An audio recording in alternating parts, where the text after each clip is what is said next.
안녕하십니까. 광고집 TV 강홍윤입니다. 코로나 19으로 얼마나 힘드십니까? KF80 이상의 마스크와 손소독제 구하기가 힘드시죠. 특히 집안에서 생활하면서 밖으로 나오기 무서운 어르신들께서 더 힘들 것입니다. 이 모두 다 국가를 운영하는 정치인들과 공무원들의 잘못입니다. 죄송합니다.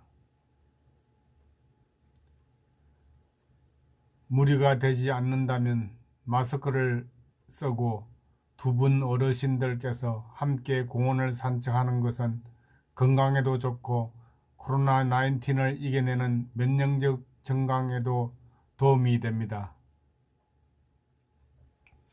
광고집 TV 5번째 방송을 시작하겠습니다. 2020년 2월 25일 오늘의 이야기는 첫 번째, 법정 감염병의 종류는 어떤 것이 있는가?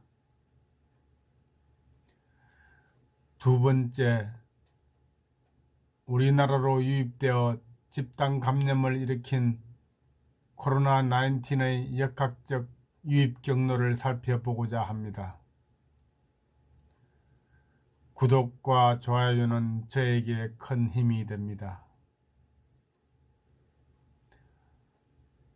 언론을 통해 국민들께서 다 알고 있는 사실이지만 감염병 전문가로서 많은 국민들께 알림으로써 앞으로 있을 해외 유입 감염병 및 심정 감염병 등 감염병 대응에 기감이 되고자 합니다.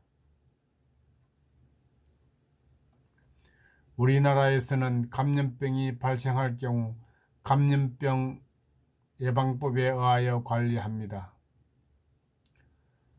오늘의 첫 번째 이야기입니다. 법정 감염병의 종류는 어떤 것이 있는지 살펴보겠습니다. 우리나라 감염병 예방법의 정식 명칭은 감염병 예방 및 관리에 관한 법률인데 그 번차서를 살펴보면 정부 수립과 한국 전쟁을 거친 후 현대 법령인 전염병 예방법이 1954년에 제정되어 1957년 시행하게 되었습니다. 1954년에 만들어진 감염병 분류 체계는 46년간 큰 틀을 유지해 오다 2000년에 이르러 신종 감염병 출현과 감염병 발생 양상의 변화에 대응하기 위하여 46종의 법정 감염병을 위급성 정도나 의학적 체계에 따라 제1군, 2군, 3군, 4군 전염병으로 나누는 군별 분류 체계가 정립됐고 각 군의 전염병에 대한 정의가 법률에 명시되었습니다. 이후 2009년 전염병 예방법을 감염병의 예방 및 관리에 관한 법률로 바꾸면서 전염병이라는 용어를 감염병으로 변경하여 사용하게 되고 기존의 기생충 질환 예방법의 기생충 질환을 통합하여 제5군 감염병으로 분류했습니다. 해외여행 증가, 도시화 등으로 신종 감염병이나 해외 유입 감염병의 위험이 증가됨에 따라 공중보건 위기를 초래할 수 있는 감염병을 우선적으로 관리할 수 있도록 감염병 분류 체계를 개편할 필요성이 대두되었습니다. 이에 따라 2015년 메르스 유행 이후 감염병 관리 체계 강화를 위해 감염병 분류 체계 개편 작업을 추진하여 2018년 3월 27일 감염병 예방 및 관리에 관한 법률을 개정하여 감염병 심각도, 전파력, 격리 수준, 신고 시기 등을 중심으로 한 급 체계로 개편하여 2020년 1월 1일 시행하게 되었습니다. 이에 따라 개정 전 제1군에서 제5군 감염병과 지정 감염병으로 분류되었던 80종의 법정 감염병은 제1급에서 제4급 감염병 총 86종으로 재분류하였습니다. 기존의 바이러스성 출혈열은 에볼라 바이러스병, 마거병, 라사열, 크리미안 콩고 출혈열, 남아메리카 출혈열, 리프트 밸리열 등 6개로 세분화되고 2016년부터 필수 예방접종에 포함된 사람 유두종 바이러스 감염증이 제4급 감염병에 새로이 추가하였습니다. 제1급 감염병은 에볼라 바이러스, 라사열, 두창, 패스트, 탄저, 신종감염병 증후군, 사스, 메르스, 신종인플루엔자 등 17종이 지정되었습니다. 이들 제1급 감염병은 생물테러 감염병 또는 치명률이 높거나 집단 발생의 우려가 커서 발생 또는 유행 즉시 신고하여야 하고 음압 격리와 같은 높은 수준의 격리를 요하는 감염병을 말합니다. 2급 감염병은 결핵, 수두, 홍역, 콜레라, 장티푸스, 파라티푸스, 세균성 이질, A형 간염, 백일해, 풍진, 폴리오, 폐렴구군, 성홍열 등 20종이 지정되었습니다. 이들 2종 감염병은 전파 가능성을 고려하여 발생 또는 유행 시 24시간 내 신고하여야 하는 감염병을 말합니다. 3급 감염병은 파상풍, B형 간염, 일본내염, C형 간염, 말라리아, 황열, 댕기열, 지카 바이러스, 에이즈, 쩌쩌가무시, SFTS, 공수병 등 총 26종이 지정되었습니다. 이들 3급 감염병은 그 발생을 계속 감시할 필요가 있어 발생 또는 유행 시 24시간 이내에 신고하여야 하는 감염병을 말합니다.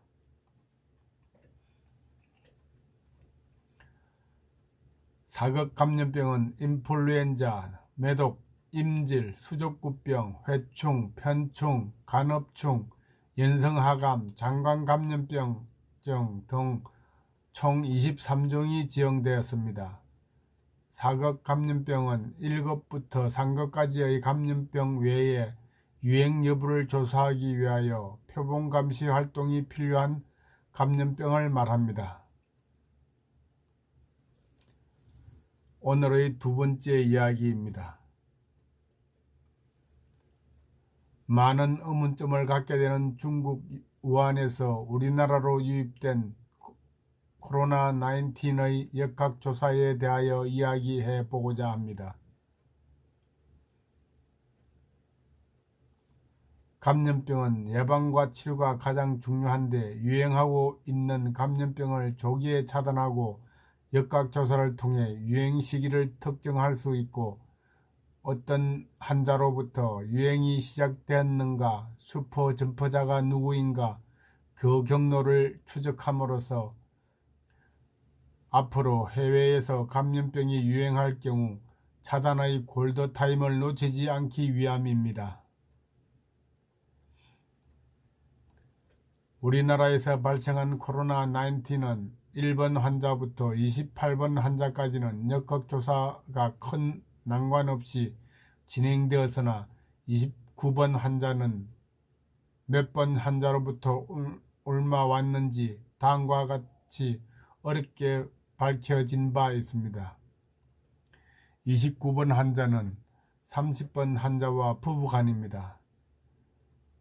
29번 환자는 56번, 83번, 136번 환자와 같은 시간대에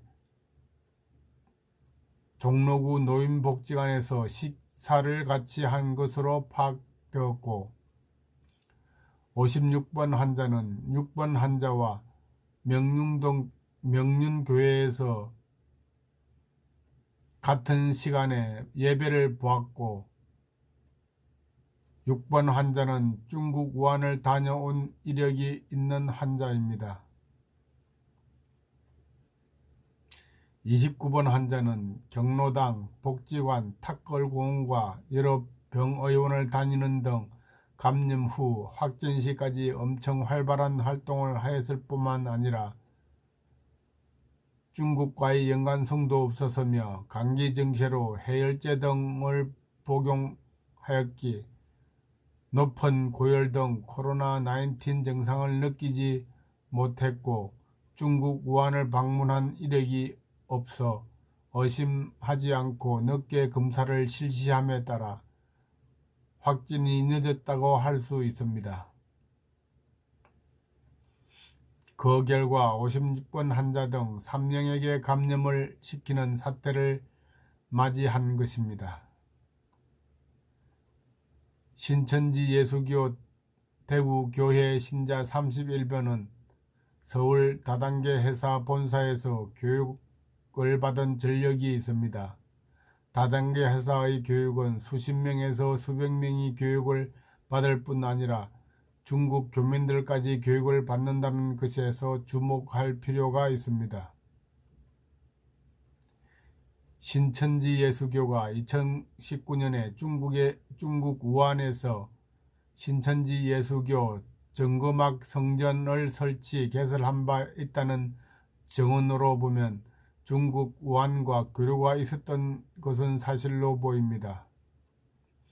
또한 이만희 교주의 형 장례식장이 청도 대남병원 장례식장에서 1월 31일부터 2월 2일까지 치루어진 것을 역학적으로 아주 중요한 의미를 가질 수 있습니다. 당시 전국 12개 지파와 해외에서도 문상이 있었던 사실은 틀림없는 사실로 보이며 이때 중국 우한의 신천지 예수교회 소속의 관계자들로부터 코로나 바이러스가 유입되었을 것으로 추정할 수도 있는 것입니다. 한편 청도 소재 알미뜸 찜질방은 31번 환자가 1월 말에서 2월 초 기간 동안 이용한 적이 있는데 이 찜질방을 신천지 교회 교인들이 많이 이용했다고 합니다. 이들 신천지 교인들은 청도 소재 요양병원과 요양원, 경로당 등에서 이미용 봉사 등 봉사활동을 활발하게 벌여온 것으로 알려짐에 따라 이들을 통해 지역사회로의 확산을 우려하는 것입니다. 또한 중국 우한에서 온 조문객이 일주일 이상 머물렀다는 소문도 있으며 청도 대남병원의 간병인이 중국 우한 사람인데 춘절 때 우한을 다녀왔고 감기 증세가 있음에도 간병인 일을 계속하다가 환자들과 직원들을 감염시킨 사실을 보건당국에 알렸음에도 최초 감염원이 신천지 교회로 몰아가고 있다고 신천지 교인들은 주장합니다. 31번 환자가 어떤 경우로든 중국에서 입국한 조문객 또는 중국인 간병인 등과 직간접적으로 접촉이 있었고 31번 환자가 신천지 대구교회에서 예배를 본 교인들과 새로 난 한방병원의 입원 환자 및 종사자들 그리고 호텔, 찜질방, 식당, 대중교통 등등에서 1000여 명 이상에게 바이러스를 퍼뜨린 것으로 보아야 할 것으로 자료됩니다. 또 추측해 봅니다. 이만희 교주의 형 장례식에 청도 대남병원의 의료진이나 직원들이 중국 우한에서 온 코로나 감염자와 직간접적으로 접촉이 있었는지도 강도 높게 조사해 보아야 할 것입니다. 한편 천주교 안동고교에서 지난 2월 8일부터 16일까지 이스라엘 성지 순례 후 코로나19이 발병한 사실은 지역 감염을 의심할 수밖에 없는 합리적인 이유가 되는 것인데 그 이유는 이스라엘이 아직 코로나19이 발생하지 않은 국가이며 인천공항에서 텔아비브까지 직항로를 이용하였기 환승한 사실도 없기 때문입니다. 국내에서 일행 중 한 명이 감염된 상태에서 성지 순례를 다녀왔다고 보여지므로 방역당국은 성지 순례를 다녀온 사람 중 2월 1일부터 7일까지 대구나 청도 방문 여부를 면밀히 조사해야 할 것입니다.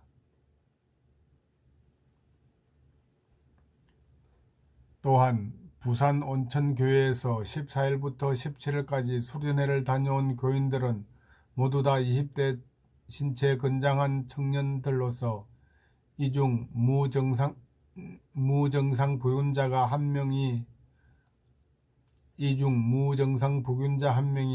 다른 청년들을 감염시켰다고 보이며 최초 증상이 나타난 김해 거주 26세 여성을 2차 감염자로 추정하고 나머지 확진자를 3차 감염자로 본다면 김해 거주 26세 여성은 대남병원 장례식장 또는 신천지 대구 교회와 관련이 있을 것으로 보고 조사를 지속적으로 해야 합니다. 청도 대남병원의 간병인이 춘절에 중국을 다녀와 최초 감염원이 되었거나 대남병원 장례식장의 조문객 중 한두 명이 코로나19의 최초 감염원이었다면 대남병원 환자와 의료인의 감염, 신천지 대구교회, 천주교 안동교구, 부산 온천교회 확진자는 2, 3차 감염자로 보아야 할 것으로 추정해 봅니다. 그러나 이 또한 합리적인 추측이기는 하나 방역당국의 면밀한 조사가 있어야 할 것입니다. 이제 오늘의 이야기를 마무리하고자 합니다. 방역의 기본은 1단계 감염병의 유입 차단이며 그 다음은 2단계 확산 방지, 마지막 3단계 감염자에 대한 치료입니다. 1단계 유입 차단에 실패했기 때문에 이제는 2단계 확산 방지를 할 때입니다. 1단계 유입 차단이 경제적으로나 신체적으로 확산 방지보다는 100분의 1 수준으로 수월합니다. 애청자 여러분, 그러나 이제는 확산 방지에 총력을 기울일 때입니다. 우리 모두 정부가 권고하는 개인 행동 요령을 참고하여 확산 방지에 우리의 역량을 모읍시다. 끝까지 시청해 주셔서 감사합니다.